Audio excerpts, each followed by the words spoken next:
சைவ சித்தாந்தத்திலே தேர்ச்சி பெற்றவர், தமிழிசை கல்லூரியிலே வீணை ஆசிரியராக இருப்பவர், நமது ஆலயத்திலே பல்வேறு நிகழ்ச்சிகளில் பல்வேறு தலைப்புகளில் உரையாற்றி நம்ம எல்லாம் நல்வழித்து ஒரு ஆன்மீக நல்வழி காட்டிய ஸ்ரீ ஆச்சாரியன் சுவாமி அவர்கள் இப்பொழுது சிறப்பு உரையாற்றுவார்கள், ஆன்மீக சொற்பொழிவு நிகழ்த்துவார்கள். உலகெல்லாம் உணர்ந்து ஓதற்கரியவன் நிலவுலாவிய நீர்மொழி வேணியன் நலவில் சோதியன் நம்பலத்தாடுவான் மலர்ஸ்தலம்படி வாழ்த்தி வணங்குவான். உலகம் யாவையும் தாமுல வாக்களும் நிலைபெறுத்தலும் நீக்கலும் நீங்களால் அலைகளா விளையாட்டுடையார் அவர் தலைவர் அன்னவர்க்கே சரணாங்களே. பாலும் தெளிதேனும் பாகும் பருப்பும் இவை நான்கும் நான் கலந்து தருவை கோலம் செய் துங்கக் கரிமுகத்து தூமணியே நீ எனக்கு சங்கத்தம் மூன்றுத்தார். எல்லாம் வல்ல இறைவனை எனது மனமொழி கைகளாலே போற்றப்படுகின்றேன்.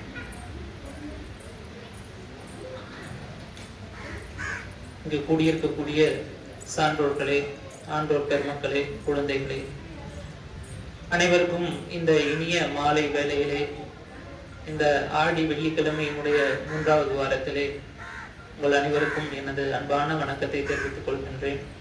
குழந்தைகளுக்கு எனது அன்பான ஆசியை தெரிவித்துக் கொள்கின்றேன். இன்றைய தினம் இந்த நிகழ்வினை இந்த மாதம் முழுக்க செவ்வனே நிகழ்த்தி கொண்டிருக்கக்கூடிய கோவிலினுடைய நிர்வாக குழுவினருக்கும் அர்ச்சகர்கள் இருவருக்கும் இந்த நேரத்திலே என்னுடைய மனமார்ந்த நன்றியையும் வணக்கத்தையும் நான் தெரிவித்துக் கொள்கின்றேன். ஏன்னா அவங்க இல்லைன்னா இன்னைக்கு நானும் இல்லை, நீங்களும் இல்லை. உங்களுக்கு நம்ம எல்லாத்தையும் இணைக்கக்கூடிய ஒரு பாலமா இருக்கக்கூடியது அவங்க 2 பேர் தான். ஸோ அவங்க இருவருக்கும் என்னுடைய பணிவார்ந்த வணக்கங்களை நான் தெரிவித்துக் கொள்கின்றேன். இன்றைய தினத்திலே மகாபாரதம் எல்லாருக்கும் நமக்கு தெரியும், ராமாயணம் தெரியும், மகாபாரதம் தெரியும். இந்த மகாபாரதம் யாரால் எப்பொழுது மனிதர்களுக்கு இந்த கதை சொல்லப்பட்டது அப்படிங்கிற கதை தான் நம்ம இன்னைக்கு பார்க்க போறோம். மகாபாரதம்ங்கிற ஒரு கதை இருக்குங்கிறது எல்லாத்துக்கும் தெரியும். ஆனா மகாபாரதம் நடந்ததை அப்படியே வியாச பகவான் எழுதி அப்படியே அந்த வியாச பகவான் எழுதின பாரத புக்கு இந்தியாவுக்குள்ள வந்ததுன்னா இந்த பாரத தேசத்துக்கு இல்லை. அதை வேறொருவர் மூலமாகத்தான் மனித குலம் கேட்டு தெரிந்து கொண்டது. அதுபோக ஒவ்வொரு பித்ருலோகத்திலே ஒருத்தர் சொன்னார், தேவலோகத்திலே ஒருத்தர் சொன்னார், நாகலோகத்திலே ஒருத்தர் சொன்னார், கருட லோகத்திலே ஒருத்தர் சொன்னார். இந்த மாதிரி நமக்கு மனித குலத்திற்காக இந்த பாரத கதை எப்படி மண்ணுலகிற்கு வந்தது. சோ இன்றைய தலைப்பு பாரத கதை மண்ணுலகத்திற்கு வந்த கதை தான். இதை எல்லாரும் அவசியமா தெரிஞ்சுக்கணும். ஏன்னா நம்மளுடைய பாரம்பரியம் இதெல்லாம். ராமாயணம் மகாபாரதம் எல்லாம் ஒரு சாதாரண ஒரு கதை இல்லை. நம்ம என்ன சொல்றோம், இன்னைக்கு ஒரு நல்ல சிறந்த திரைப்படம் அல்லது ஒரு நல்ல திரைப்பட கதைன்னா என்ன சொல்றோம், எது ஒண்ணு அதிக நாள் ஓடுதோ அதை நம்ம என்ன சொல்றோம், நல்ல சிறந்த திரைப்படம்ங்கிறோம். இப்ப இருக்கிற கால சூழ்நிலைக்கு ஒரு படம் 1 மாசம் ஓடினாலே அது என்னது, சிறந்த திரைப்படம். அந்த காலத்துல எல்லாம் 1 வருஷம் ஓடுனா அது ரொம்ப நல்லா ரொம்ப பெரிய திரைப்படம் அப்படின்னு சொல்லி சொல்லுவாங்க. ஐயா காலத்துல எல்லாம் இருக்கும்னு நினைக்கிறேன். அப்பெல்லாம் 3 வருஷம் காலகட்டம் வரையிலும் ஓடின திரைப்படங்கள் எல்லாம் இருந்தது. அது எதுக்காகனா அவ்வளவு கதை நல்லா இருக்கும். நம்ம இந்த பாரத தேசத்துல 2 கதை 3000 வருஷமா ஓடிக்கிட்டு இருக்கு. 3000 வருஷமா, 1 வருஷம் 2 வருஷம் இல்ல, 3000 வருடங்களாக இந்த ராமாயணம் மகாபாரதம் திரும்ப திரும்ப திரும்ப திரும்ப வந்து கொண்டே இருக்கிறது. அப்ப அந்த கதையினுடைய நாயகர்களான ராமனும் கிருஷ்ணமும் எவ்வளவு பெரிய சூப்பர் ஸ்டார்ஸ் இல்லையா? சோ அதனால நம்ம ஒவ்வொரு நடிகர்களை பார்த்து அதை எது கத்துக்கிறோம், இதை கத்துக்கணுங்க போது நமக்கு ஏற்கனவே 2 சூப்பர் ஸ்டார் இருக்காங்க. 3000 வருஷமா தன்னோட படத்தை ஓட்டிட்டு இருக்கக்கூடிய 2 பேர். அதனால அவங்கள பார்த்து நம்ம நிறைய கத்துக்கணும் அப்படிங்கிறது தான் இந்த சொற்பொழிவினுடைய நோக்கமும் ஆலய நிர்வாகத்தினுடைய விருப்பமும் அதுதான். நம்மளுடைய பெரியவர்கள் இருக்கிறார்களே, அவர்கள் யுகங்களை 4ஆக பிரிக்கிறார்கள். முதல் யுகம் கிருத்த யுகம், 2வது யுகம் திரேதா யுகம், 3வது யுகம் துவாபர யுகம், 4வதாக இருக்கக்கூடியது கலியுகம். இந்த கலியுகம் முடிஞ்சதும் மீண்டும் கிருத யுகம் துவங்கும். இப்படி யுகங்கள், இந்த 4 யுகங்கள், இந்த சதுர்யுகங்கள், இந்த 4 யுகங்கள் சேர்ந்தது ஒரு சதுர்யுகம்பாங்க. இந்த ஒவ்வொரு இந்த சதுர்யுகமானது திரும்ப திரும்ப திரும்ப திரும்ப வந்துட்டே இருக்கும். எப்படி ஞாயிறு போனதுக்கு அப்புறம் ஞாயிறு, திங்கள், செவ்வாய், புதன், வியாழன், வெள்ளி, சனி போனதுக்கு அப்புறமா திருப்பி என்ன வருது, மறுபடியும் ஞாயிறு திங்கள் நம்மளுடைய இது வருது இல்லைங்களா? அந்த மாதிரி இந்த 4 யுகங்களும் முடிந்த பின்பு மீண்டும் பழைய முறையில் இந்த 4 யுகங்களும் மீண்டும் திரும்ப. அப்படி இந்த பெரியவர்கள் இந்த 4 யுகங்களை வகுத்து இந்த 4 யுகங்களுக்குமான குண இயல்பினை வகுக்கிறார்கள். அந்த குண இயல்பு எப்படின்னா, கிருத யுகம் என்கின்ற முதல் யுகத்திலே தர்மங்கிற பசு 4 கால் ஊன்றி சரியாக நிற்கும். அடுத்து வரக்கூடிய திரேதா யுகத்திலே அந்த தர்ம பசுவிற்கு 1 கால் வெட்டப்பட்டு 3 காலிலே நிற்கும். அதற்கு பிறகு வரக்கூடிய துவாபர யுகத்திலே அந்த பசுவானது தர்ம பசுவானது 2 காலிலே நிற்கும். கடைசியிலே வரக்கூடிய கலியுகத்திலே தர்ம பசுவானது ஒரே காலிலே தான் நிற்கும். இப்ப நீங்க அந்த தர்ம பசுவை காப்பாத்தணும்னு தொட்டா கூட 1 கால்ல இருக்கிறதுனால அது விழுகிறதுக்கு வாய்ப்புகள் அதிகம் உண்டு. அப்படி இந்த தர்ம பசுவானது வீழுகின்ற நேரம் வரும்போது மீண்டும் இறைவனானவன்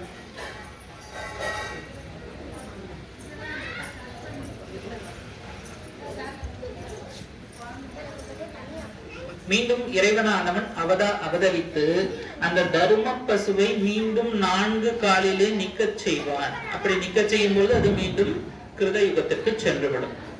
சரிங்களா? இப்படி நம் பெரியவர்கள் ஞானிகள் வகுத்து கொடுத்தார்கள். அவர்கள் இந்த யுகங்களை மட்டும் வகுக்கவில்லை, மனிதர்கள் குணத்தின் அடிப்படையில் தான் இயங்குகிறார்கள் என்று உள்ளார்ந்த தத்துவத்தையும் கண்டுபிடித்தார்கள். இது என்ன இன்னைக்கு என்ன கிளாஸ் மாதிரி போகுதுன்னு நினைக்கிறேன். ஏன்னா இது சொல்ல வந்துருச்சு, அதனால இதை சொல்லி முடிக்கிறேன். மனிதன் 3 குணங்களினுடைய அடிப்படையில் வாயிலாகத்தான் இயங்குகின்றான். எல்லாத்துக்கும் தெரியும், சாத்வீகம், ராஜசம், தாமசம். இந்த 3 குணத்தினுடைய வாயிலாகத்தான் மனிதன் இயங்குகின்றான். இந்த 3 குணங்களை அடிப்படையாக வைத்துத்தான் இறைவன் மனிதர்களை படைக்கின்றான். இந்த 3 குணங்களினுடைய கலவையினுடைய வேறுபாட்டின் காரணமாகத்தான் என் போல் நீங்கள் இருப்பதில்லை, உங்களை போல் நான் இருப்பதில்லை. நானும் மனுஷன்தான், ஐயாவும் மனுஷன்தான், நீங்களும் மனுஷங்க தான். ஆனா உங்களுக்கும் எனக்குமான உருவ வேற்றுமை இருக்கு இல்லைங்களா? அது நம்முடைய குண வேற்றுமையின் காரணமாக இந்த உருவ வேற்றுமையானது இருக்கிறது.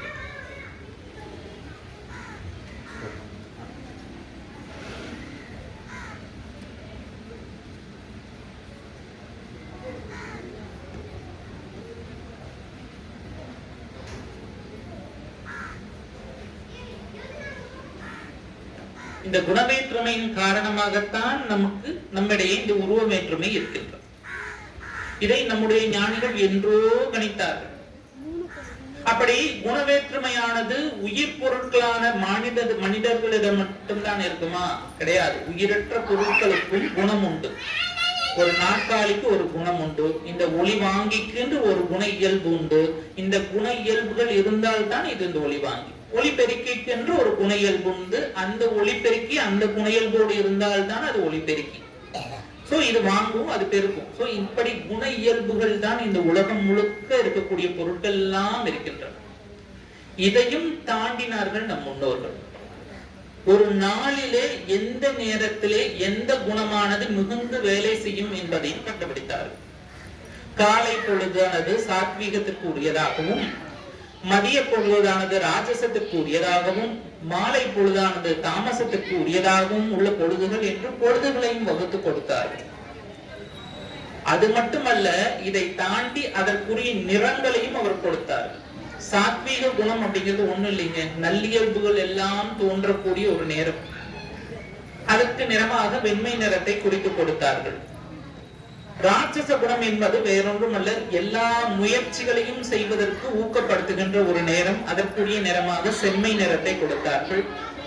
தாமசம் என்பது நல்லியல்புகள் போய் கெட்ட எண்ணங்கள் எல்லாம் தோன்றக்கூடிய ஒரு நேரம். அதற்குரிய நிறமாக கருப்பு நிறத்தை கொடுத்தார்கள். இது காலையிலே சாத்வீகமாகவும், மதியத்திலே ராஜசமாகவும், இரவிலே தாமசமாகவும் நம்முடைய மனிதர்களுடைய குணாதிசயங்கள் பிரதிபலித்துக் கொண்டு இருக்கின்றன. காலையிலே பாருங்கள், அது எப்படி வெள்ளையா இருக்குது, மத்தியானத்துல எப்படி சிகப்பா இருக்குதுன்னா, யாராவது காலையில எந்திரிக்க முடிஞ்சதுன்னா எந்திரிச்சு கண்களை மூடி சூரியனை பாருங்கள், கல்லில் உள்ளே அது வெண்மையாகத்தான் தெரியும். இது நான் முன்பும் சொன்னேன்னு ஒன்னவோ தெரியவில்லை. ஆனால் காலையில எந்திரிச்சு கண்ணை மூடி சூரியனை பாருங்க, அந்த சூரியன் கண்களை மூடி பார்த்தீர்களே ஆனால் கண்ணுக்குள்ள அது ஒரு வெள்ளை ஒளிவட்டமா தெரியும். ஏனென்றால் அது சாத்வீகத்திற்குரிய பொழுதுகள். மதியத்திலே கண்ணை மூடி சூரியனை பார்த்தீர்களே என்றால் அது செம்மை நிறத்திலே தான் தெரியும். அது என்ன, அது ராஜசத்துக்குரிய நேரம். அதனால்தான் அந்த நேரத்துல தான் நம்ம அதிகப்படியான வேலைகள் செய்வோம். அதே மாதிரிதான் சாத்வீகம் அதிகமாக இருக்கக்கூடிய காலை வேலையை தான் அதிகப்படுத்தணுங்கிறதுக்காக தான் எனது சூரியன் பொழுது கிளம்பும் முன்னே கிளம்பணும்னு நம்ம சொல்றோம். மாலை நேரம் மயக்கத்தை கொடுக்கின்ற நேரம், தாமசத்தை கொடுக்கின்ற ஒரு நேரம். அதனால மாலையில இரவுல எவ்வளவு சீக்கிரம் முடியுமோ அவ்வளவு சீக்கிரமா சாப்பிட்டுட்டு அந்த இரவு நேரத்தை குறைச்சுக்கணும். சாப்பிட்டுட்டு உடனே தூங்கிடணும். இதையெல்லாம் நம்ம செய்யணுங்கிறதுக்காகத்தான் இறைவனே இரவு நேரத்தை ஓய்வுக்காக படைத்திருக்கின்றார். இரவு நேரத்துல நீங்க ஓய்வு எடுக்கிறதுனால உடல் களைப்பு போகும் ஒன்று. இரண்டாவது, எந்த விதமான கெட்ட செயல்களையும் நாம் செய்யாமலும் இருப்போம். அது எப்படி இந்த பகலுக்கும் அந்த பகல் ஒளி இரவு இதுக்கெல்லாம் குணத்துக்கு எப்படி சம்பந்தம் இருக்குதுன்றத நீங்க யோசிச்சு பாத்தீங்கன்னா தெரியும். பகல் வேலையில தைரியமா இருப்போம் ஒரு வீட்டுல. இரவு வந்தோடனையும் நமக்குள்ள, நம்ம இருக்கிற வீடா இருந்தா கூட நமக்குள்ள ஒரு மனசுக்குள்ள ஒரு சின்ன அச்சம் வந்துடும். இப்ப எல்லாம் அபார்ட்மெண்ட் அப்படின்னு வந்துட்டீங்க, அதெல்லாம் பெருசா தெரிஞ்சுக்கிறது இல்ல. இன்னமும் ஊர்கள்ல தனியா வீடு வச்சிருக்கிறவங்க பாத்தீங்கன்னா, தனித்தனியா வீட்டுல இருக்கிறவங்க பாத்தீங்கன்னா, பகல்ல இருக்கக்கூடிய தைரியம் நம்மளுக்கு இரவு நேரத்திலே இருக்காது. அது இரவினுடைய குண இயல்பு. அது ஒரு நாள்ல மட்டும் அவங்க பிரிக்கல, வாரத்திலையும் பிரிச்சாங்க. ஞாயிறு, திங்கள், செவ்வாய், புதன், வியாழன், வெள்ளி, சனின்னு ஞாயிற்றுக்கிழமை, கிழமைனா உரியவன் அர்த்தம். முருகனை குறிஞ்சி கிழவன் சொல்றோம். குறிஞ்சி நிலத்துக்கு உரியவன் என்று பொருள். அப்படி ஞாயிறு என்கின்ற ஒளி பொருந்திய நாள்ல தொடங்கி சந்திரன்கிற அதுல இருந்து கொஞ்சம் ஒளி குறைந்த ஒரு நாளிற்கு வந்து கொஞ்சம் கொஞ்சமாக அப்படியே ஒளி குறைந்து கொண்டே வந்து சனி என்கின்ற இருள் நாளிலே முடித்தார்கள் நம்முடைய பெரியவர்கள் ஒரு வாரத்தை. அதே போலத்தான் ஒரு மாசத்தையும் இரண்டாக பிரித்தார்கள். சுக்லபட்சம் என்றும் கிருஷ்ணபட்சம் என்றும் இரண்டாக பிரித்தார்கள். சுக்லபட்சம் கிருஷ்ணபட்சம் எல்லாம் வேற ஒண்ணும் இல்லைங்க.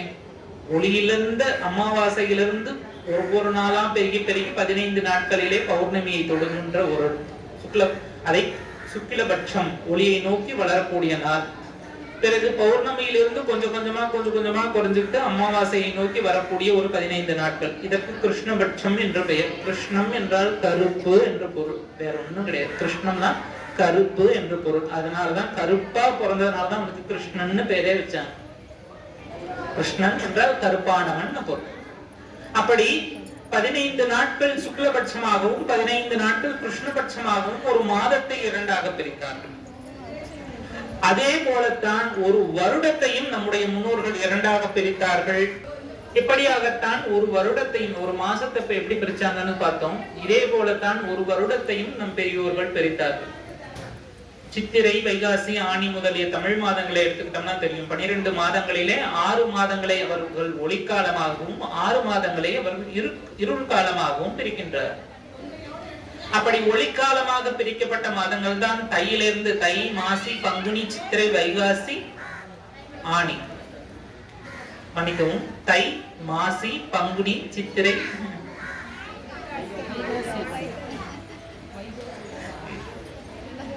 யாராவது ஒருத்தங்க தமிழ் மாசங்க சொல்லுங்களேன். தை, மாசி, பங்குனி, சித்திரை, வைகாசி, ஆனி. ஆடியிலிருந்து இருட்காலம். ஆடி, ஆவணி, புரட்டாசி, ஐப்பசி, கார்த்திகை, மார்கழி ஆகிய 6 மாதங்களும் இருள்காலம். இந்த 6 மாதங்கள் உத்தராயணம் என்றும் 6 மாதங்கள் தட்சிணாயனம் என்றும் பிரித்தார்கள். மார்கழி, இந்த தை நம்ம ஊர்ல ஒரு பழமொழி உண்டு. தை பிறந்தா வழி பிறக்கும்னு சொல்லுவாங்க. அது ஆக்சுவலி அது உண்மையான பழமொழி என்னன்னா, தை பிறந்தால் ஒளி பிறக்கும் என்பதுதான் அந்த முதுமொழி. தையிலே இருந்து ஒளிக்காலம் தோன்றுகின்றது. அது மார்கழி ஆடி மாதத்தில இருந்து இருள் காலம் தோன்றுகின்றது.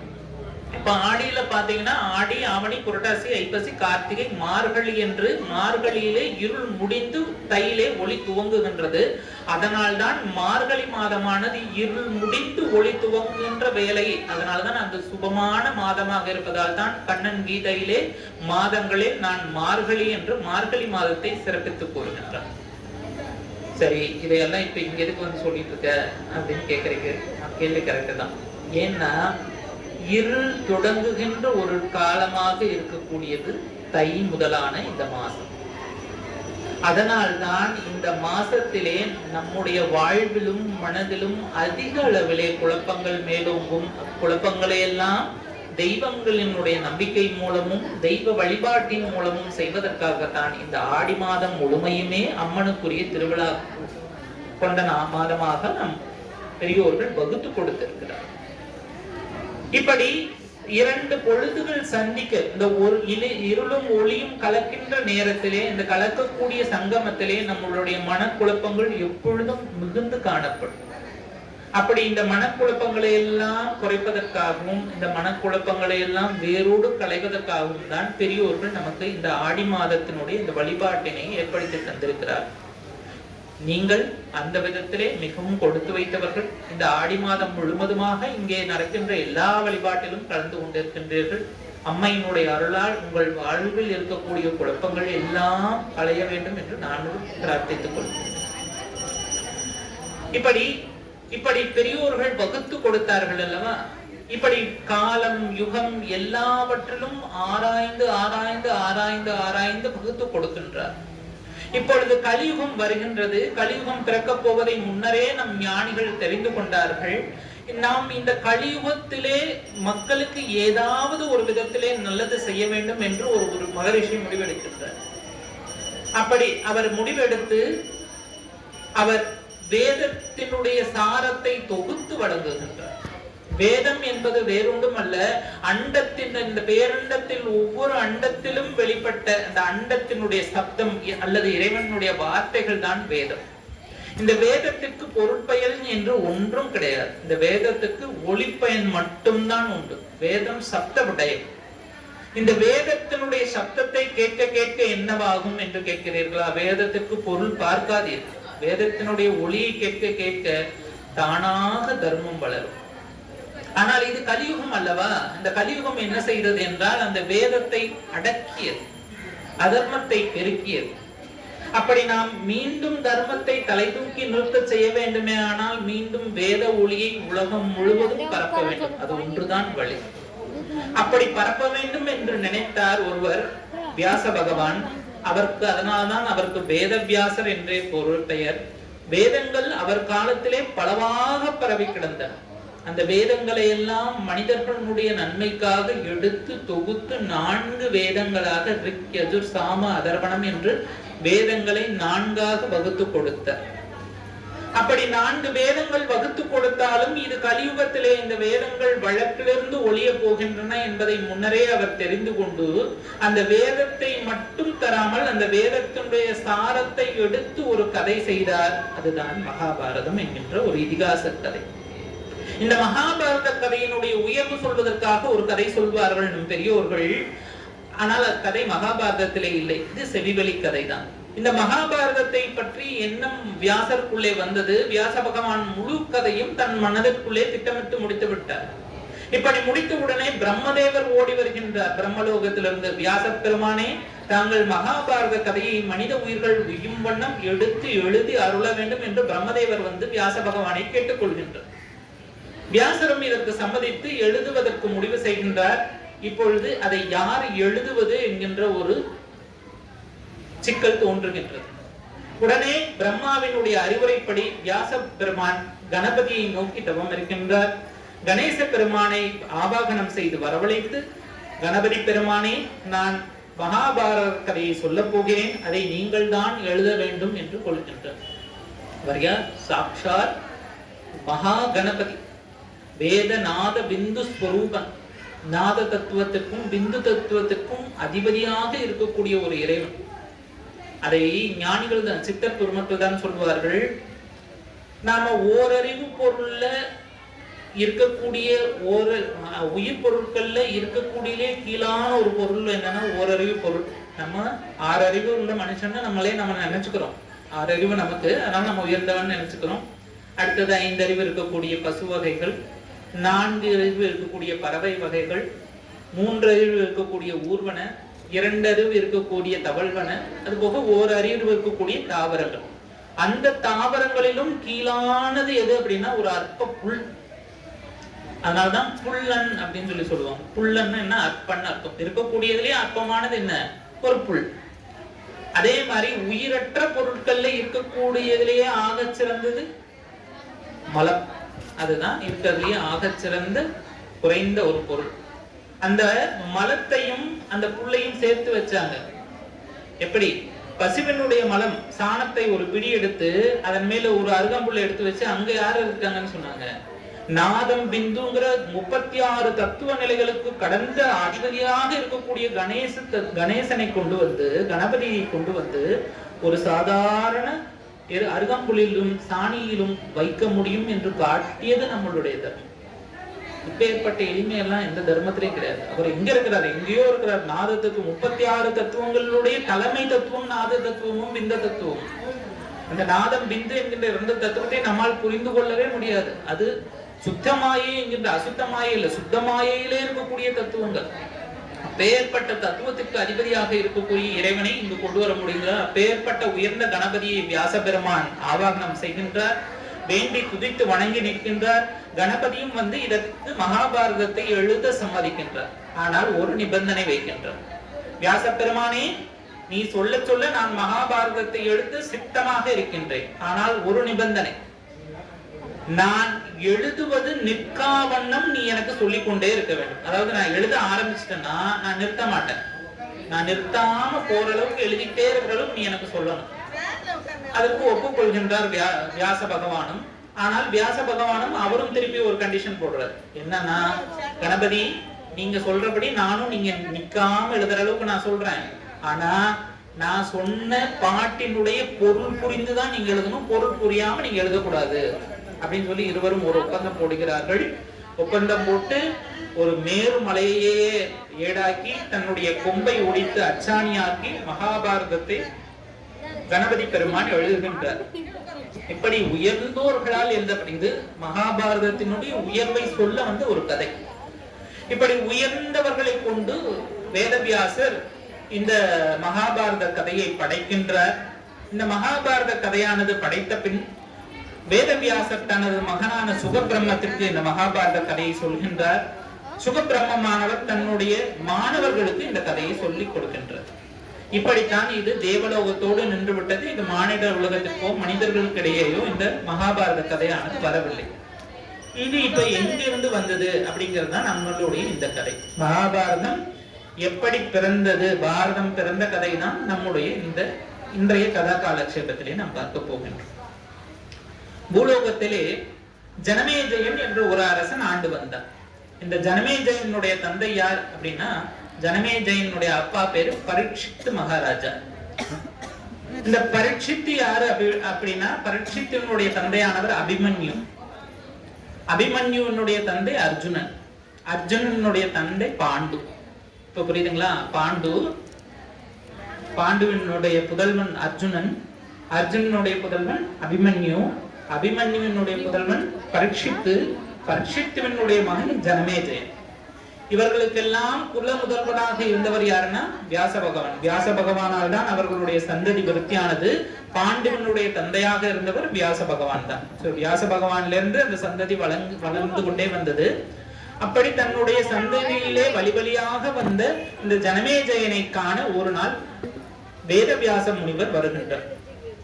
முனிவர் என்பதனாலும் குல முதல்வர் என்பதாலும் அவரை வரவேற்று ஆசனத்திலே அமர வைத்து அவருக்கு பாத பூஜைகள் எல்லாம் செய்து மலர் தூவி வணங்கி பணிந்து நிற்கின்றான் ஜனமேஜயன். பணிந்து நின்ற பிறகு ஒரு அரசவையை கூட்டி அரசவையிலே எல்லோரும் அமர்ந்து பேசிக் கொண்டிருக்கின்றார்கள். இந்த இடத்திலேதான் விதி வந்து விளையாடுகின்றது. ஜனமேஜயன் கேட்கின்றான் வியாச பகவானை பார்த்து, வியாச பகவானே, நான் உங்களிடம் ஒன்று கேட்க வேண்டும், ஆனால் நீங்கள் அதை தவறாக நினைத்துக் கொள்ளக்கூடாது.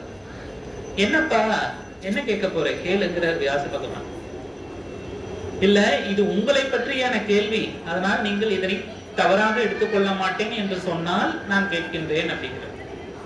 சரி, அதுதான் வாய் வரையில வந்துருச்சுல, கேட்கறதுன்னு ஆயிடுச்சுல, நான் எதுவும் தவறாக எடுத்துக்கொள்ள போவதில்லை ஜனமேஜயனே, உன்னுடைய மனதிலே என்ன சந்தேகம் வருகிறதோ நீ கேள் அப்படிங்கிறது. உடனே ஜனமேஜயன் கேட்கின்றான், முனிவரே, உங்களை எல்லோரும் சிறந்த தவ முனிவர் என்று சொல்கிறார்களே, இது சரியா, அது உண்மைதானா என்று கேட்கின்றார். ஆமாப்பா, எல்லோரும் என்னை சிறந்த முனிவர் என்றுதான் சொல்கிறார்கள். நானும் ஏதோ என்னால் முடிந்த அளவுக்கு தவ வலிமையை வைத்திருக்கின்றேன். அதனால் எல்லோரும் சொல்கின்ற கூற்றை போல நானும் சிறந்த முனிவன் தான். உங்களுக்கு முக்காலமும் தெரியும் என்கிறார்களே, அதுவும் உண்மையா?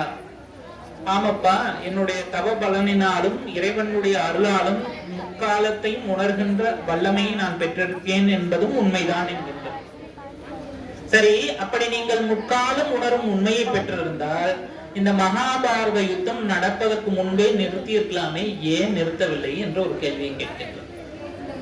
சில நேரத்தில் இப்படித்தான் சிலர் ஒரு பெரிய கேள்வியை சாதாரணமா கேட்டுட்டு போயிடுவாங்க. அந்த கேள்விக்கு பதில் சொன்னாலும் அவங்களுக்கு புரியாது, ஆனாலும் அவங்க கேள்வியை கேட்டுருவாங்கிற மாதிரி. ஜனமேஜயன் கேட்கிறான், அந்த கேள்வியை கேட்டுட்டான். அதற்கு வேதவியாசர் யோசிக்கிறார், என்னது இவ்வளவு பெரிய கேள்வியை சர்வசாதாரணமா அதுவும் அரசவையில பொது இடத்துல வச்சு கேட்டுட்டானே அப்படின்னு யோசிச்சுட்டு சிரிச்சுட்டு அமைதியா இருந்தார். அது சான்றோர்களுக்கு உரிய இயல்பு. ஏன்னா நிறைகுடம் ததும்பாது இல்லைங்களா, அது சான்றோர் இல்லையா, கற்றறிந்த சான்றோர்களுக்கு உரிய இயல்போடு அவர் எந்த வித சலனத்தையும் காட்டாமல் சிரித்து விட்டு மௌனமாக இருந்து விட்டார். மீண்டும் கேட்கின்றான் ஜனமேஜயன். ஜனமேஜயன் விட போவதாக இல்லை. மீண்டும் கேட்கின்றான், வியாச பகவானே, நான் கேட்டதுக்கு இன்னும் பதில் சொல்லவில்லையே. நீங்கள் நினைத்திருந்தால் பாரத யுத்தத்தை தடுத்திருந்திருக்கலாமே, ஏன் தடுக்கவில்லை? இல்லையப்பா, நான் நினைத்திருந்தாலும் தடுக்க முடியாது, அது விதி, அது நடந்துதான் தீரும் என்கின்றார் வியாச பகவான்.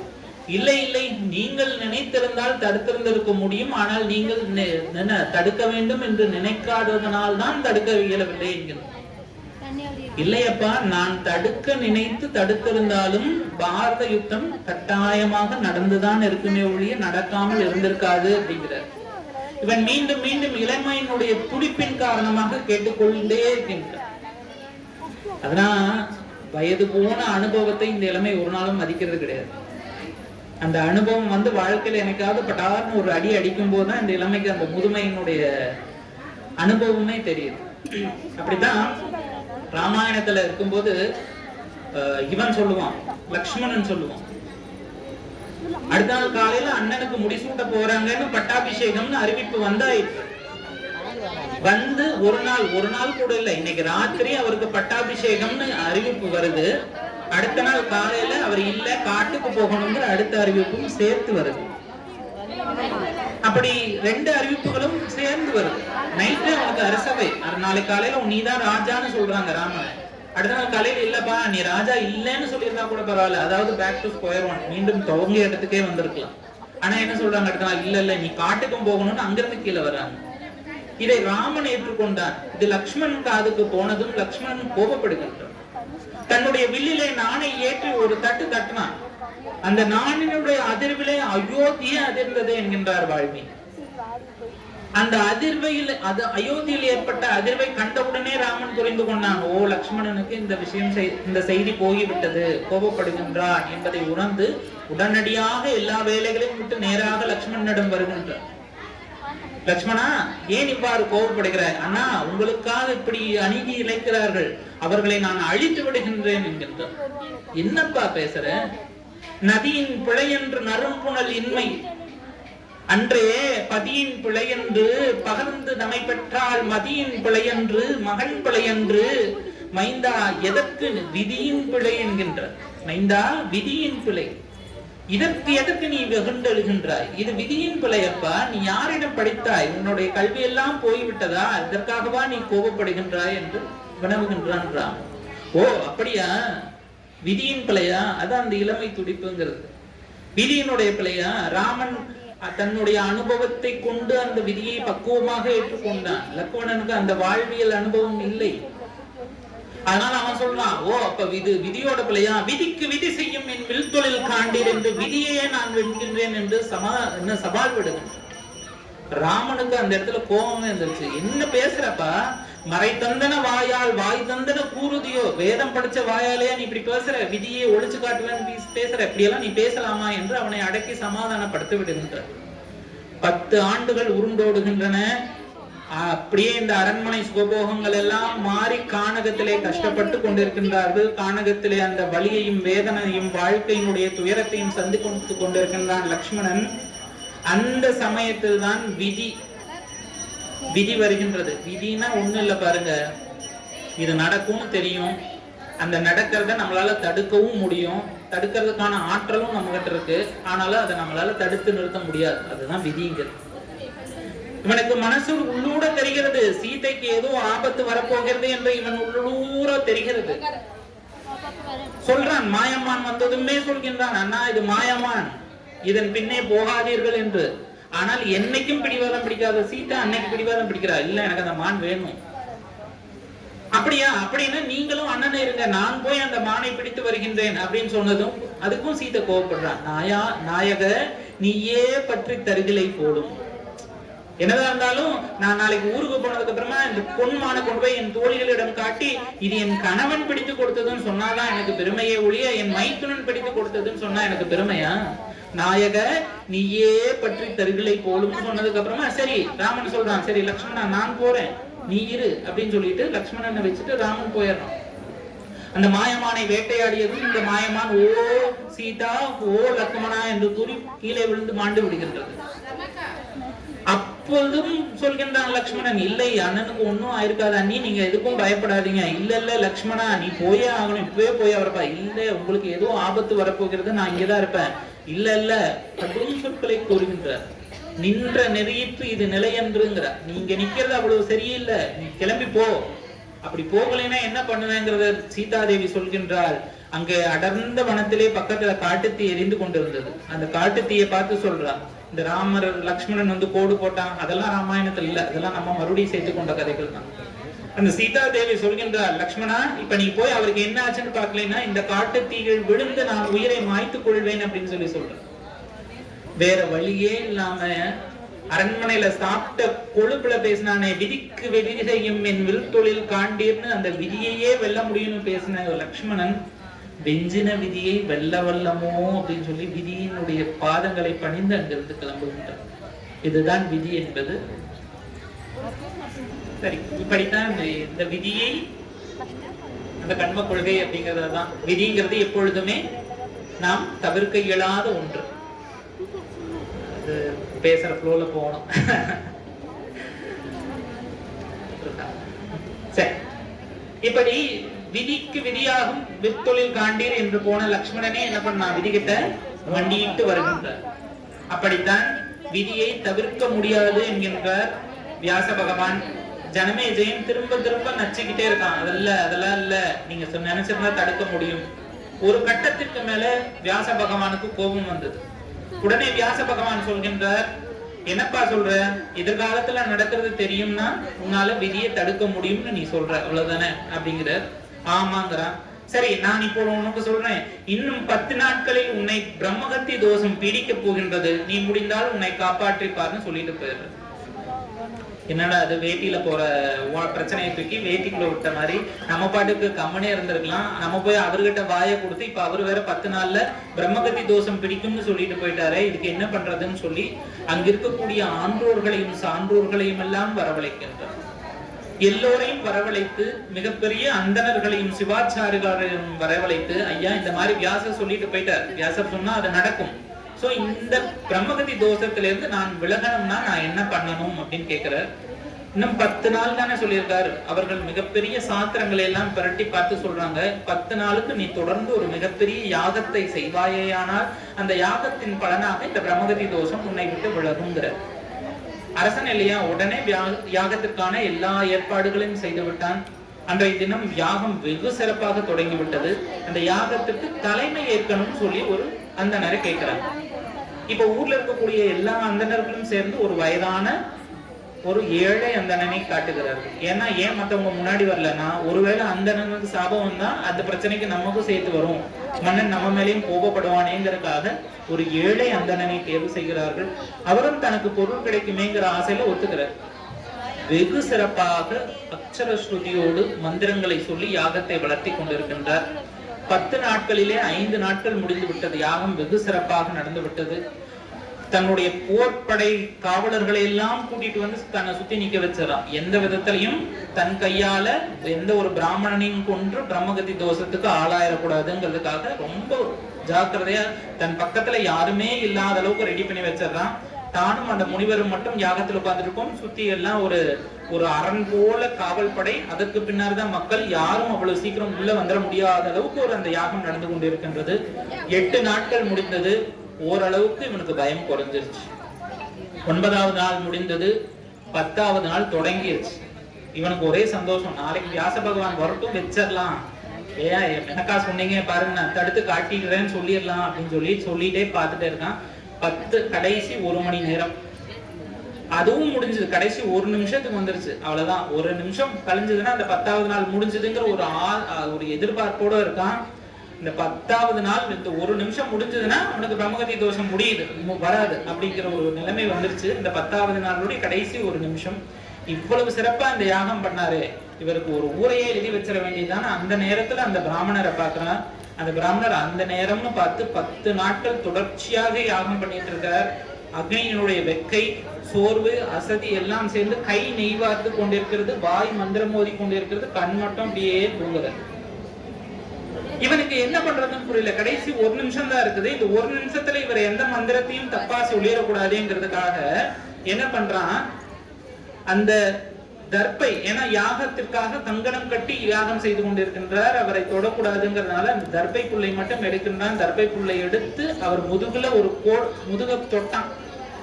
திருமணவர் திருப்பி பார்த்தா ஐயோ அப்படின்னு சொல்லி ஆப்போசிட்ல யாகத்துல குதிச்சு அங்கேயே இறந்து போறார். கடைசி 3 வினாடிகளிலே இவனை பிரம்மகத்தி தோஷம் பிடித்தது.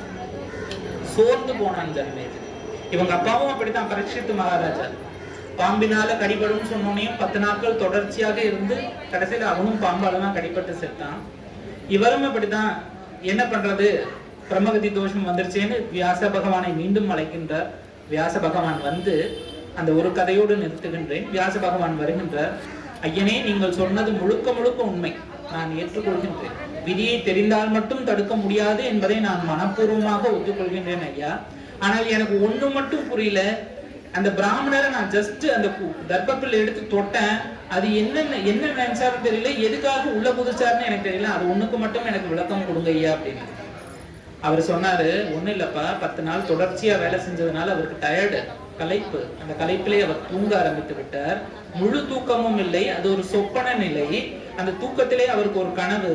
அந்த கனவிலே அவர் ஒரு காட்டிலே ஒரு சிங்கத்திடமிருந்து தப்பி ஓடிக்கொண்டிருக்கின்றார். அந்த சிங்கம் அவரை துரத்தி கொண்டிருக்கின்றது. கடைசியில அந்த சிங்கம் அவர் முதுகு மேல கை வச்சு அடிக்க போற நேரத்துல நீ தர்பை வச்சு தொட்ட, அது சிங்கம் தான் புடிச்சிருச்சுன்னு முன்னாடி பாஞ்சு அந்த தீயில குதிச்சாரு, அவர் இறந்துட்டாரு. விதியை நொந்து கொண்ட ஜனமேஜயன், ஐயா, இப்பொழுது எனக்கு இந்த பிரம்மகத்தி தோஷம் தந்துவிட்டது, இதை போக்குவதற்கு என்ன உபாயம் என்று கேட்கும் போது அதற்கு உபாயமாக சொன்னதுதான் மகாபாரத கதையை நீ முழுமையாக கேள், உனக்கு பிரம்மகத்தி தோஷம் விலகும் என்கின்றார். அதற்காக தனது மாணவனாகிய வைஷம்பாயினர் என்பவரை வர செய்து அந்த வைஷம்பாயினர் மூலம் அந்த ஜனமேஜயனுக்கு மகாபாரதத்தை உபதேசிக்கின்றார். அப்படி உபதேசம் செய்துதான் மனித குலத்திற்கு இந்த மகாபாரதம் கிடைத்தது. அந்த மகாபாரதத்தை உபதேசம் செய்ய ஆரம்பிக்கும் பொழுது கேட்கின்றான் ஜனமேஜயன், வைஷம்பாயினரே, இது உண்மைதானா? மகாபாரத கதையை நான் கேட்கும் பொழுது என் பாவங்கள் எல்லாம் விலகுமா? அதற்கு என்ன பிரமாணம் என்று கேட்கின்றார். அதற்கு வைஷம்பாயினர் சொல்கின்றார், அப்பா, நான் மகாபாரத கதையை தினந்தோறும் நாம் படிக்கின்ற இடத்திலே ஒரு கருப்பு துணியை ஒரு மரப்பேழையிலே வைத்து பூட்டிவே. மகாபாரத கதை முடிந்ததும் பார், அந்த கருப்பு துணி வெண்மை நிறமாக மாறி இருக்கும், இது சத்தியம் என்கின்ற. அது சத்தியமா என்றால் சத்தியம்தான். ஏனென்றால் கருமை என்பது தாமச குணத்தை குறிக்கும். மகாபாரத கதையை கேட்கும் பொழுது நம் உள்ளே இருக்கக்கூடிய தாமசமானது குறைந்து சாத்வீகம் என்கின்ற வெண்மை கட்டாயம் மிளிரும் என்பதால் தான் அதை சொல்லி இருக்கிறார்கள். இவ்வாறுதான் மகாபாரத கதையானது விண்ணுலகிலிருந்து மண்ணிற்கு வைசம்பாயினர் என்பவர் மூலமாக வந்தது. அந்த மகாபாரத கதையை நாமும் தொடர்ச்சியாக கேட்போம், வேத ஒளிகளை தலைக்க விடுவோம், பூமியில் தர்மத்தை என்றும் நிலைநாட்டுவோம் என்று கூறி விடைபெறுகின்றேன். 6 கடந்தோள் வாழ், 6 முகம் வாழ்க, வெப்பை குருசை தனிவேள் வாழ்க, குக்குடம் வாழ்க, செவ்வேல் ஏறிய மங்கை வாழ்க, ஆனைதன் நனங்கு வாழ்க, மாறிலா வள்ளி வாழ்க, வாழ்க சீரடியார் எல்லாம் வான்மலை மிளாதுபை வழிபடம் சுரப்ப மன்னன் பொன்முறை அரசு செய், குறைவில்லாத உயிர்கள் வாழ்க, நான்மறை அரங்கல் ஓங்க நற்றமிழ் வெண்விமல், மேன்மைக்குள் சனாதன தர்மம் விளங்குக உலகமெல்லாம். நன்றி, வணக்கம்.